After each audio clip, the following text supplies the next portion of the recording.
Hello student, welcome back to my channel. तो आज हम डिस्कस करने वाले हैं ग्रेड थर्ड की मैरीगोल्ड इंग्लिश की जो पोएम है आपकी बलून मैन, और उसके बारे में हम डिटेल में समझेंगे। और पुराने जिसने लेक्चर्स नहीं देखे हैं, पुरानी पोएम चैप्टर्स के डिस्क्रिप्शन पे दिए गए हैं, वहाँ से आप देख लीजिएगा। और कंटेंट अच्छा लगता है, एक्सप्लेनेशन समझ आ जाता है तो लाइक कमेंट शेयर, और अगर स्टूडेंट आप नए हैं तो चैनल को सब्सक्राइब करना ना भूले। तो चलिए स्टार्ट करते हैं हमारी पोएम। तो देखिए सबसे पहले क्या दिया है, does the balloon man visit your market. यानी कि बेसिकली जैसे कभी आप मार्केट जाते होंगे या फेयर में जाते होंगे, मेले में जाते होंगे, तो आपको एक बलून मैन दिखता होगा, यानी कि गुब्बारे वाला। Let's see what this balloon man brings with him. यानी कि चलिए देखते हैं कि ये बलून मैन जो है ये अपने साथ क्या लेके आता है। ही always comes on market days. Market days यानी कि जब बाजार खुला हुआ होता है, जैसे कभी वीक में कोई बाजार कोई डे ऑफ होता है, तो ही यहाँ पे बलून मैन को बोला गया है, ध्यान रखिएगा। ही ऑलवेज कम्स, ऑलवेज मतलब हमेशा, कम आता है, on market days and hold balloon. और क्या पकड़े हुए होते हैं उसने, balloon. A lovely bunch. Bunch होता है ग्रुप को अगर हम बोलते हैं स्टूडेंट, जैसे किसी भी गुच्छा, बुक की अगर हम बात करें तो यहाँ पे गुच्छे की बात हो रही है। And in the market square he stay. Market square जैसे समझ लो कि आपका चौराया का मेन पॉइंट, यानी नुक्कड़ का मेन पॉइंट समझ लो। तो मार्केट स्क्वायर पे बलून मैन खड़ा रहता है। कहाँ खड़ा रहता है? मार्केट स्क्वायर पे। And never seems to think of lunch. और मतलब वो दिन भर खड़ा रहता है तो और वो लंच के बारे में नहीं सोचता। जैसे हमें लगता है कि हमें तो भूख लग रही है, हमें जाना चाहिए, लेकिन वो अपना बलून लेके, अपने बलून का बंच लेके और जो उसका सामान होता है उसे लेके वहीं पे खड़ा रहता है और अपने लंच के बारे में भी नहीं सोचता।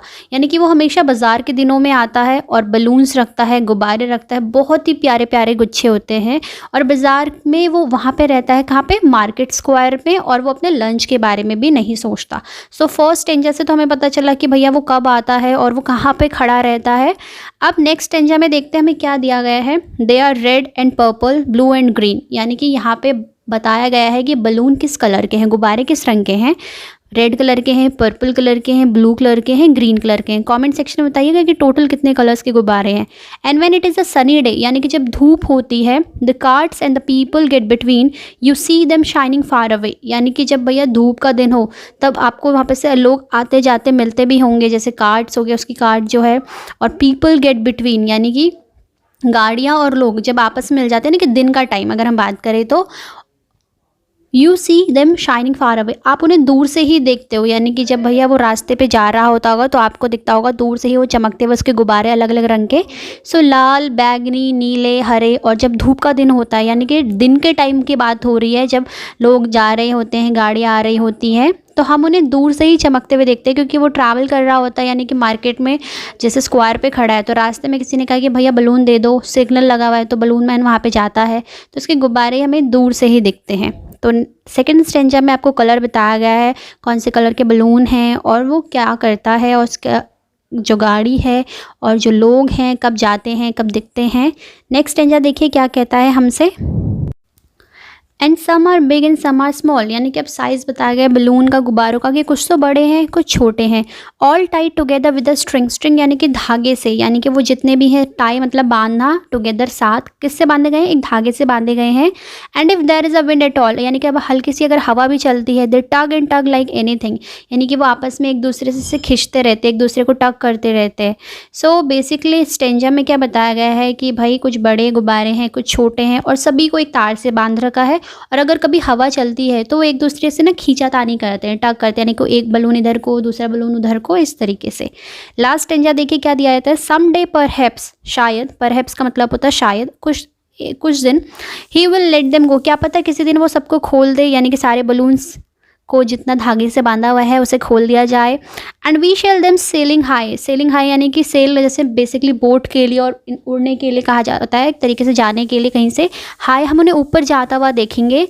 And stand and watch them from below, they would look pretty in the sky. यानी कि भाई वो किसी दिन, जब जैसे हम बोट्स को देखते हैं ना जाते हुए, या किसी बहुत प्यारी सी चीज़, जब जैसे बर्ड्स फ्लाई करती हैं, तो वैसे क्या पता किसी दिन बलून मैन उन सारे बलून्स के धागे खोल दे और वो सारे बलून्स ऊपर जाएंगे, तो सोचो कितने प्यारे लगेंगे। सो बेसिकली वो क्या कहना चाह रहा है कि किसी दिन शायद वो उन्हें जाने देगा। और जैसे हम हाई स्काई, यानी कि स्काई में जब ऊंचा ऊंचा जाएंगे उनको देखेंगे, और नीचे से खड़े होकर वो आकाश में, यानी कि जब आसमान में आपके बलून्स ऊपर को जाएंगे तो वो बहुत ही प्यारे लगेंगे। सो बेसिकली ये पोएम आपके लिए है रोज़ फ्लाईमैन ने।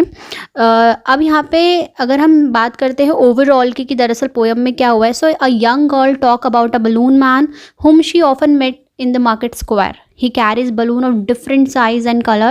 The child think that balloon man is always busy with his business and he never seem of having lunch.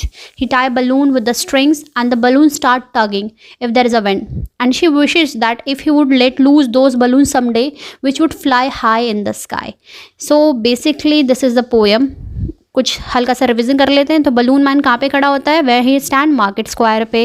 क्या बलून क्या होता है जब हवा चलती है तो वो आपस में टग करते, they are tug and tug everywhere. And what does the child like to see? Balloon man को क्या, बच्चा बलून मैन को क्या पसंद करता है, यानी कि वो क्या देखना पसंद करता है? वो ये देखता है कि किसी दिन वो सब बलून्स को खोल देगा and they will selling high in the sky. So this is all about your explanation. I hope this explanation is clear to you. And one more thing, student जो balloons होते हैं वो basically 20 to 30 feet high ऊपर fly कर सकते हैं। So I hope कि explanation clear हो गया होगा। अगर concept अच्छा लगा, explanation समझ आए तो like, comment, share, और अगर आप नए हैं तो चैनल को सब्सक्राइब करना ना भूलें। मिलती हूँ आपसे नेक्स्ट क्लास में। Thank you class.